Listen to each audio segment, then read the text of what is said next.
Welcome to I dream. ఈరోజు మనతో పాటు వాస్తు సాముద్రికం నిపుణులు గోపాలకృష్ణ నాయుడు గారు మనతో పాటు ఉన్నారు. మాట్లాడదాం. నమస్తే అండి. Welcome to our show. నమస్తే అమ్మా. సార్, చాలా మంది బెడ్‌రూమ్‌లో దేవుడి ఫోటోలు పెట్టుకుంటూ ఉంటారు కొంతమంది. లేదా అందమైన సీనరీస్ ఫోటోస్ పెట్టుకుంటారు. బేబీస్ ఫోటోస్ పెట్టుకుంటారు. లేదా వాళ్ళ ఫోటోలు వాళ్ళు పెట్టుకుంటూ ఉంటారు. అసలు ఏ ఫోటోలు పెట్టుకోవడం వల్ల ఇంట్లో కష్టాలు కలుగుతాయి? అలాగే ఏ ఫోటోలు పెట్టుకోవడం వల్ల మంచి జరుగుతుంది చెప్తారా? ఇది ఈ మనం ఇల్లు అన్నప్పుడు ప్రధానంగా ఒక సామాన్య మధ్య తరగతి కుటుంబం. ఒక 2 బెడ్‌రూములు లేదా 3 బెడ్‌రూములు, ఒక వంటగది, ఒక హాలు, ఒక పూజ గది, ఒక స్టడీ రూమ్ ఉంటే ఉండొచ్చు. ఇలా ఉంటాయి. బాత్రూమ్స్ ఇవన్నీ. వీటన్నిటిలోనూ ప్రధానమైనటువంటిది బెడ్‌రూమ్. బెడ్‌రూమ్. ప్రధానమైనటువంటిదని ఎందుకని అంటున్నామంటే ఒక మనిషి ప్రతిరోజు 24 గంటల్లో 8 గంటలు తన గురించి తను విశ్రాంతి బయట తీసుకు డ్యూటీలో ఉంటాడు.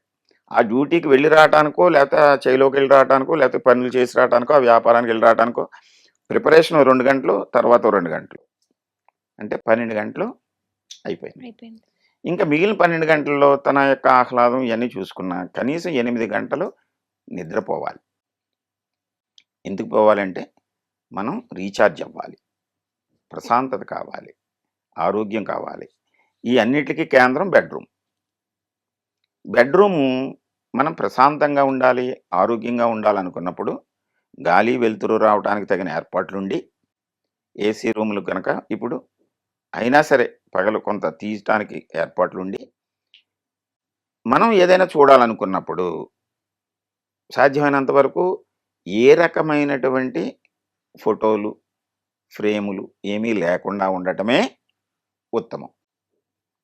అంటే రంగులు, గజిబిజి రంగులు కాకుండా ప్రశాంతత కావాలి మనకి అంటే కొన్ని న్యాచురల్ కలర్స్ ఉంటాయి, లైట్‌గా ఉండేటువంటి లేత రంగులు అంటాము. అలాంటి రంగులతోటి గదిని మనం తీర్చిదిద్దుకోవాలి. తర్వాత ఈ ఫోటోలు అసలు ఎందుకు పెడతాం మనం?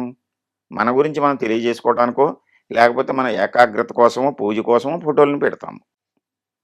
అటువంటి సందర్భంలో మనం ఏమైనా పెట్టుకోవాలనుకుంటే దేవుళ్ళ ఫోటోలు మన పూజ గదిలో పెట్టుకుంటాం.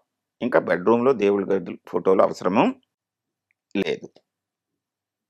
ఒకవేళ మనం పెట్టుకున్నా మనకి న్యూనతాభావం వస్తది. అంటే కొంతమందికి ఉదయం నిద్ర లేవగానే దేవుడిని చూడాలి మొట్టమొదట అలా అనుకుంటూ ఉంటారు కదా! అనుకుంటూ ఉంటారు. తప్పులేదు. అంచేత ఆ ఫోటో నిద్ర లేవగానే చూడాలనుకున్నప్పుడు మనం మన ఫోటోలోనో, లేకపోతే సెల్‌లోనో, లేకపోతే ఒక చిన్న అది డ్రా చెరుగులోనో పెట్టుకుని దాన్ని మనం చూసుకోవచ్చు. అంతేకాదు మన చేతిని మనం దర్శించుకుంటే మన పూర్వకాలం చెప్తున్నాం. మన భావనే కదా ఇక్కడ. భగవంతుడు అనేటువంటిది భావన.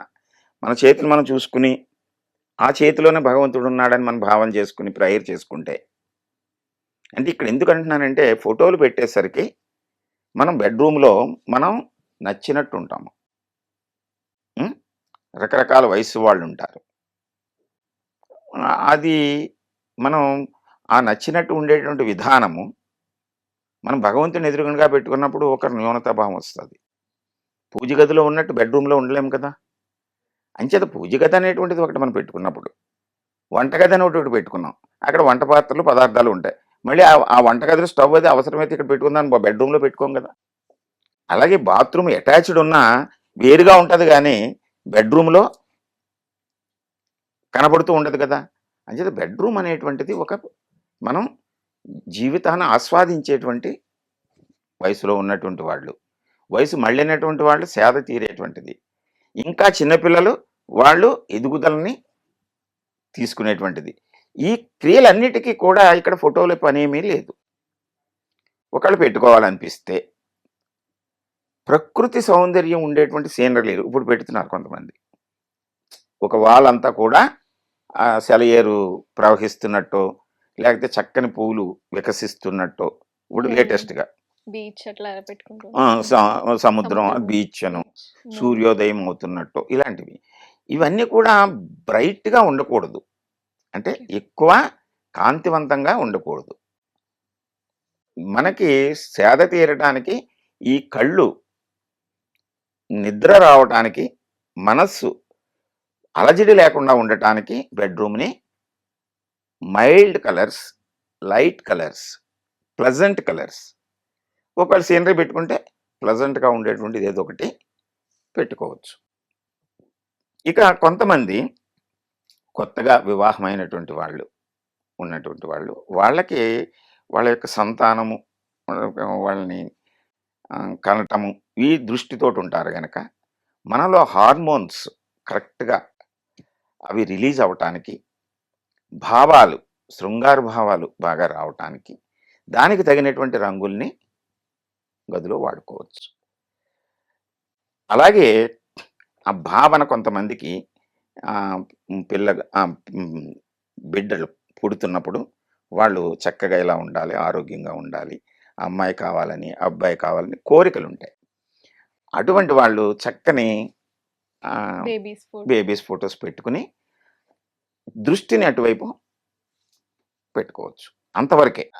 అంటే ఆ వయసుని బట్టి అదే బాగా ఓల్డ్ ఏజ్లో ఉన్నారు, రిటైర్మెంట్ అయినా బెడ్రూమ్లో ఉండాలి కదా జీవితం చివరి వరకు.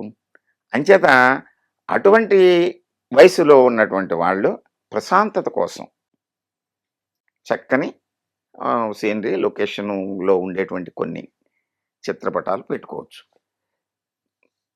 నా అనుభవము, నా సలహా ఏమిటంటే బెడ్రూమ్లో ఏ రకమైనటువంటి గందరగోళం లేనటువంటి ఫోటోలు అవి ఎక్కువ పాస్ట్ కలర్స్ ఉండేటువంటివి అలాంటివి ఏమీ పెట్టుకోకుండా, వ్యతిరేక భావాలు ఉండేటువంటివి అసలు పెట్టుకోకూడదు. వ్యతిరేక భావాలంటే కొంతమంది పులులు, జంతువులు ఇలా అటాక్ చేస్తున్నట్టు ఇలాంటివి రకరకాలు పెట్టుకుంటారు. అటువంటివి లేకుండా హాయిగా ప్రశాంతంగా నిద్రించడానికి అవకాశం ఉండేటువంటి రంగుల్ని వీలైతే పెట్టుకోవాలనుకుంటే అటువంటి సీనరీస్ని పెట్టుకోవాలి తప్ప ఎక్కువ ఫాస్ట్ కలర్స్ని, డిజైన్స్ని వాడకూడదు. Okay sir. దేవుని పటాలు పెట్టుకోకూడదు. అలాగే ఏ వయసు వారు ఏ విధంగా పెట్టుకోవాలనేది మా ప్రేక్షకులకి మంచిగా క్లారిఫై చేశారు. థ్యాంక్ యూ సో మచ్ అండి. And for more videos, Please subscribe to iDream. Please subscribe to iDream. Please subscribe iDream. And please subscribe to iDream. For more videos, subscribe to iDream. please like, share and subscribe to the channel. Congratulations, iDream. Subscribe to iDream. Subscribe to iDream. So subscribe to iDream Media. iDream team అందరికి huge congratulations. Please subscribe iDream Media. Please subscribe to iDream. Subscribe iDream. Please subscribe to iDream. iDream అంటే నా కళల ఛానల్ను subscribe చేసుకున్నారు, నోరు తిరుగుతలేదు. మీరైతే గంట గుర్తు కొట్టండి. For more such videos, please subscribe to iDream. Subscribe to iDream. Please subscribe to iDream. Please subscribe iDream Media. Please do subscribe to iDream. Please subscribe to iDream Media. For best entertainment and information, please subscribe iDream. And don't forget to subscribe to iDream.